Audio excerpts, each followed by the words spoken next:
Sebelum seorang raja secara resmi diangkat menjadi raja, seorang nabi atau hamba Tuhan pada zaman kerajaan Israel mengurapi calon raja itu terlebih dahulu dengan minyak urapan.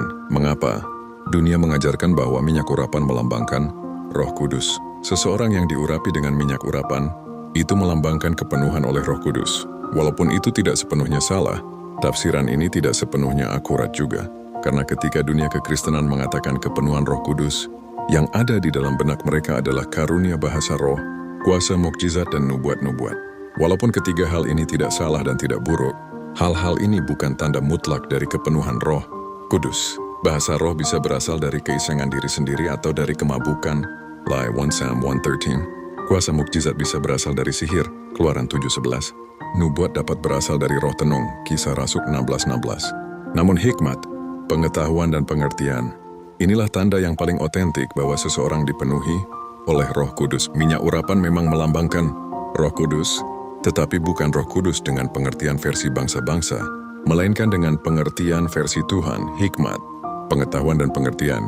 Di dalam Keluaran 3:1, Tuhan memerintahkan Musa untuk membuat kemah suci dengan segala peralatan dan perlengkapan dengan detail-detail yang rumit. Namun Tuhan sudah menentukan dan memilih satu orang yang sanggup mengerjakan detail-detail yang rumit tersebut. Perhatikan bagaimana Tuhan memilih orang ini. Lihat, telah kutunjuk Bezalel bin Uri bin Hur dari suku Yehuda, dan telah kupenuhi dia dengan roh Elohim, dengan keahlian dan pengertian dan pengetahuan. Keluaran 3:23. Kata Ibrani untuk keahlian adalah choshmah yang sebenarnya berarti hikmat.